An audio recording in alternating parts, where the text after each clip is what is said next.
together with ancient Egypt along the Nile and Mesopotamia along the Euphrates and Tigris. The Indus River Valley civilization was one of the main early Eastern civilizations, and of the three, the most widespread. At its peak, its 1,000-plus cities spanned a huge area stretching from modern Afghanistan through much of Pakistan and into northwestern India from 3,300 to 1,300 BC. For thousands of years, the Indus River plains were populated by local, Neolithic, or Stone Age agricultural communities that gradually emerged into large urban centers by 2600 BC, just very recently in 1922. British and local archaeologists discovered the two best-known cities of the Indus Valley Civilization in modern Pakistan, Mohenjo-Daro and Harappa, hence the name Harappan civilization. Both cities are thought to have once had populations of 30 to 50,000 people, which is stunning when one realizes that most ancient cities had on average 10,000 people. During the civilization's florescence, the population of the subcontinent grew to about 5 million people, which may have represented 10% of the world's total population at that period.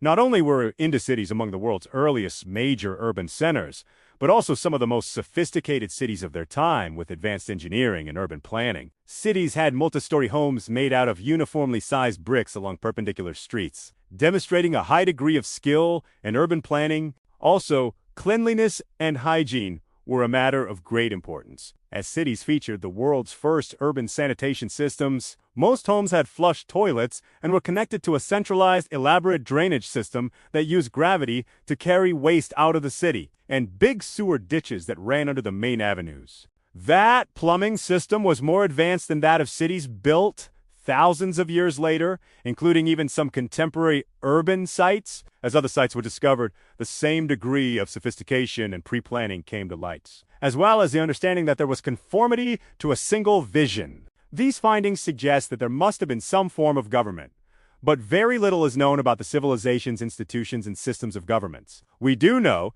that the civilization's economy depended significantly on trade with Mesopotamia, which was facilitated by major advances in transport technology, including the development of wheeled carts and boats. As identification markers on trade goods, Harappans used little carved seals decorated with animal figures and hundreds of different symbols that we still cannot decipher. Since little is understood about the Indus script, the Harappan religion remains a topic of speculation, although it has received considerable attention and an effort to identifying precursors of Indian religions. One of the most famous seals represents a seated human figure in control of surrounding animals, claimed to be one of the earliest depictions of the Hindu god Shiva, in contrast to Egyptian and Mesopotamian civilizations. The Indus Valley civilization seems to have lacked any temples or palaces that would give clear evidence of religious rites. The largest public building in Mohenjo-Daro was just a public bath, called the Great Bath.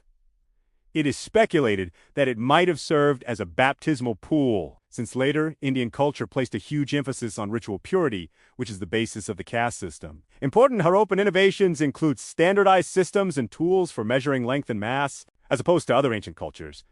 The Indus Valley civilization left no great statues of kings or gods. Instead, its cultural legacy is of small and well-crafted arts, suggesting that play and games were very important to Indus Valley people, rather than worship. One of the most famous artworks is a small bronze statuette that revealed the presence of some dance form in the ancient Indus Valley. An equally impressive piece is a soapstone figure known as the Priest King, depicting a bearded man wearing a headdress and armband. Although many Harappan cities had large walls and citadels, there is very little evidence of weapons and warfare, suggesting that it was a peaceful culture, which is really unique amongst the ancient civilizations of the world. Why the Indus Valley civilization declined is not very clear, and the number of theories has been proposed, including an invasion by Persian tribes. Most scholars, however, believe that it may have had to do with climate change, a general weakening of the monsoon which watered crops, and/or a change of the course of key rivers due to an earthquake. These disruptions may have led to gradual drying of the region as soil and two populations migration and scatter, although it was discovered much later. The Indus Valley civilization is now often compared with the more famous cultures of ancient Egypt and Mesopotamia. Scholars are still piecing together information about this mysterious and fascinating civilization, and many more discoveries are still to be made.